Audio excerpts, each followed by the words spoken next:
In the work that I do, a lot of times I run into people who ask me for tips and advice about how to do something in a different way, how to increase their creativity, how to increase their productivity, how to do something that they've been trying to do for so long and they haven't been able to find a solution. So what I do is I try not to, just tell people what to do. I try to ask and see what they've tried, what's worked, what hasn't worked.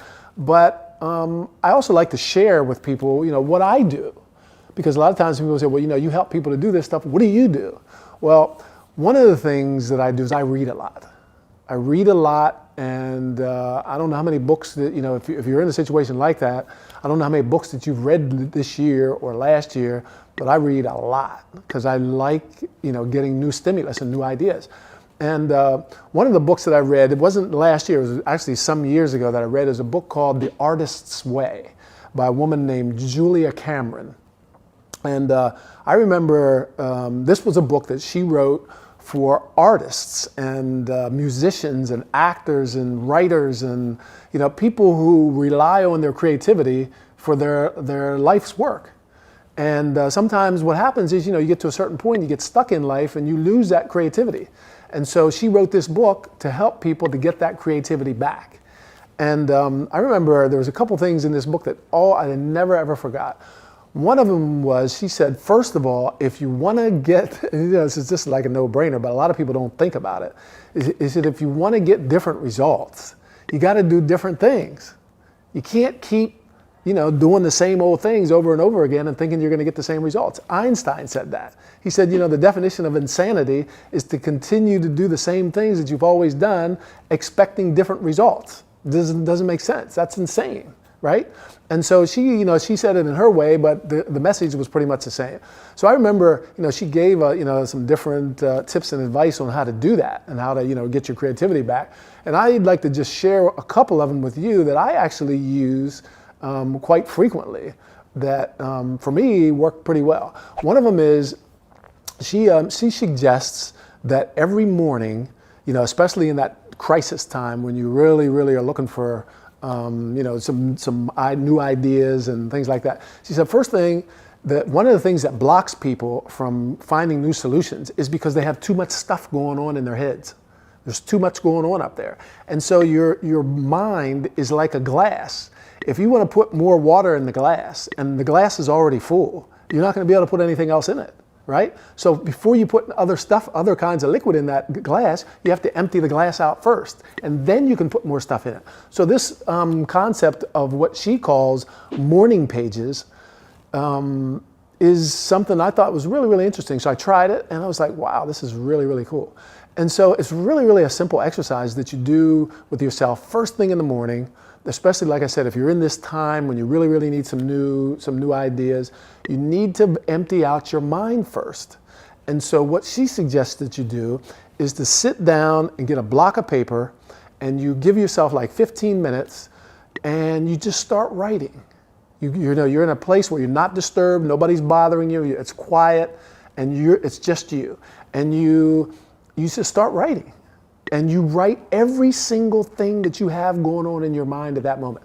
Spelling doesn't count, it's not important, grammar isn't important, but what is important is that you continue to write. You write continuously for 15 minutes. And if you get to a point where you say, well, I don't know what to write, you just write that. I don't know what to write anymore. I don't know what to write anymore. And then something else comes into your mind because you have so many things going on, and here, just to give you an example, a brief example of some of the things you might be writing, you'll say things like, last night we watched this movie. The movie was about this guy who he got trapped in the mountains, and I didn't really think it was a great movie, but a lot of people liked it. My wife liked it, and then yesterday at work, we shot some videos, and one of the videos we shot was about this woman named Julia Cameron, and last night I had an argument with these people. I got stuck in traffic. You just keep writing everything that comes to your mind, whatever it is, and then you just. Once you get to after 15 minutes, you have maybe 3, 4, 5 pages of stuff that's just written. It doesn't matter, it's sloppy, it doesn't really matter. You just take that page, you fold it up, and then you either put it away someplace because you don't really need it, or you just throw it away. And in that moment, your mind becomes freer. And so now you have a chance to put new stuff in it. Okay? And so that's a great way to start out the day. I'll give you a practical example of this. I was doing a seminar, 2-day seminar. On the morning of the second day, a woman came in. She was 5 minutes late, and she excused herself. She said, "I'm sorry I'm late. I was looking for a parking spot. I couldn't find it." You could see she was really rustled up, And so she was hurrying to her seat, and she plopped her desk open, and she sat down, and she opened up her notebook, and then she was like, "Okay, now I'm ready." And I just looked at her and smiled. I said, "You're not ready." And because I was thinking to myself, she's not ready to put new stuff in her brain, because she's still thinking about the parking spot and about how she was late and she was sorry to be late. She was thinking about all that stuff. So I told everybody, I said, "Get out a pen and a paper, and we're going to do morning pages." And I had them do that for like 10 minutes. And everybody just, I put a little music on, and everybody just wrote. And then I said, "Now take those pages and throw them away or put them to the side. You don't need them anymore." And then I just saw her. I looked at her. And she was just so calm, and she was so focused. And I was like, "Are you ready now?" And she's like, "Yeah, I'm ready now." Because she emptied out her mind, We did this in the acting class too. We used to do that. It's a very similar exercise. We didn't write, but our acting teacher used to have us lay down right at the beginning of acting class. And she, can you imagine like 15 people laying on mats in the acting studio, and she had us do pretty much the same thing. She had to do an exercise, and at a certain point in this exercise, she wanted us to speak everything that we had on our minds. People were laying there with their eyes closed, and we're like mummies, and we were just all mumbling, and everybody was saying their own stuff, and you just hear this, right? And then after about 10 minutes, you could hear less, and after about 15 minutes, you didn't hear anything, which meant everybody's minds were free. And that's what she wanted. She wanted us to be free of everything else so that we could concentrate fully on what we were there to do, which is to learn more about how to better our craft of acting. Okay? So that's one thing.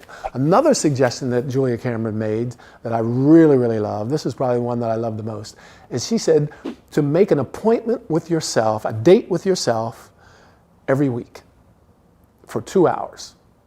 And in this appointment, you do something that you've never done before. Now, I would just say, if you decide to follow this, don't go out and do anything stupid and dangerous. That's not what she meant. But what she really meant is to go out and do something that's going to give you new stimulus. So for example, I don't have any tattoos, never had one. And so what I might do one day, which I did a few years ago, I went into a tattoo shop and watched them do tattoos and see how they do them. I never saw that before. You get new stimulus from stuff like that, Or she said, if you're used to driving to work every day, maybe on Saturday morning, you get up and you go take the bus. Go take the bus, go to a little town that's right near yours or something, and go there and walk around for a while, someplace you've never been. That's how you're going to get new stimulus. Go window shopping, or walk in stores that have clothes that have nothing to do with your style of dress. Do that. That's how you're going to get new stimulus. One of the things I tell my business clients, there's a lot of trade shows, and that's a lot of my clients go to their trade shows that are in their industry. And I was like, but if you really want to get new stimulus, go to trade shows that are outside of your industry. Go see other stuff that's going on. That's how you're going to get new stimulus. And so I really love that, but it's really important, and she said this as well, is that when you do that and you have that date with yourself, you want to make sure that you're not disturbed. You go by yourself, and then today, the mobile phones weren't such a big deal, I think, when she wrote this book, and social media and all that stuff. Turn the phone off, put it on silent, but just go by yourself when you're not going to be disturbed, and just go and just do it, So those are two things that I do. Morning pages, I'm not going to say I do it every day, but whenever I find that I need new stimulus, I do that because I want to empty out my mind. The other thing that I love to do is just to go get new stimulus doing things that I'm not used to doing. I love that. That's just so cool. It's just such a great place, really. Just to go to get new stimulus to do different things. Another thing that I love to do is, which I subscribe to, and that I strongly suggest that people do, especially if you're trying to achieve something that you don't know how to achieve, that you've never achieved before, and that is to make sure that you are surrounding yourself with people who can encourage you, who will help you, who will give you tips and advice and stimulus to help you to get, closer to what it is you want. Because if you're already hanging around negative people, then, or people who can't really do that for you, then it's tougher. It's tougher to do that. It's tougher to get that new stimulus. You want to be around people who stimulate you, and people who have maybe done what you want to do, and really can teach you, or they're really knowledgeable about it. Read books. That's another way to surround yourself with people, even in a virtual way. There's TED Talks, there's videos, there's YouTube. There's so much stuff that you can do to surround yourself, and it doesn't necessarily have to be physically. Those don't have to be people that you actually know. They can be people that you meet on the internet that you've never even met before. There's programs and video courses and all kinds of stuff. There's podcasts, So if you do a search for something that you're trying to do, it's easy today to really surround yourself with people like that. And then another thing that I strongly suggest, which is kind of related to the last thing that I just talked about, and that is if you really, really want to get new stimulus, I can't think of a better way than to go to seminars and courses. It's a great way. And there's a couple different benefits from that. One, if you do a search for seminars and courses in your area that are going to help you to do something that you want, you can find live seminars where you can actually go and hear someone who's an expert. Do your research first, make sure that person is really an expert and not just some scam artist or somebody who says they know what to do, but they haven't really done it. But you can actually go hear this person live speak, so you learn from the person who's given the course and seminar. But other people that are great to surround yourself with, and people who are also good to learn from, are the people that you're going to meet at those seminars. Because you're going to find a range of different people. For example, if you're trying to learn how to buy and flip houses, or you have a dream that you would like to realize and you don't know how to do it. Well, if you go to a seminar or course that's about achieving that specific goal, what you're probably going to find is you're going to find complete newbies who are they might not even know as much as you know about this subject. And you might find other people who are way further along than you are on the spectrum of getting to that result. Maybe they're not quite there yet, but they're a lot further along than you are. And that's a great place to mingle with people and to get advice from people who are really trying to, or maybe they've gotten better results than you have so far. And it's a great way to build friendships, to create accountability partners, and just to learn. I have a customer that I'm serving as a business coach, as an executive business coach, and they live in a really, really small town. And I said, so they hired me as their consultant. So I go down there, like a couple days a month, and I said, guys, aside from the stimulus that I can give you from my experience doing what I do, I had strongly advise you to go to other seminars and courses where you can meet other entrepreneurs and other people who are in similar situations, and you're going to find that the industries are different, the companies are different, the products and services are different, but all the problems are the same. So it's a great place to go and talk to people and to get their advice and their opinion on how they do stuff, and that's just going to help you to grow. So anyway, I just wanted to share those 4 things with you that I do sometimes. And not sometimes, quite often.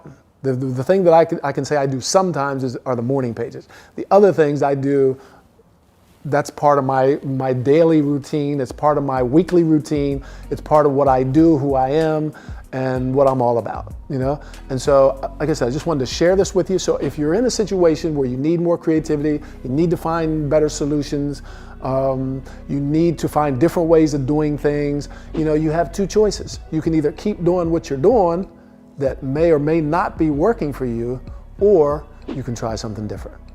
The choice is yours.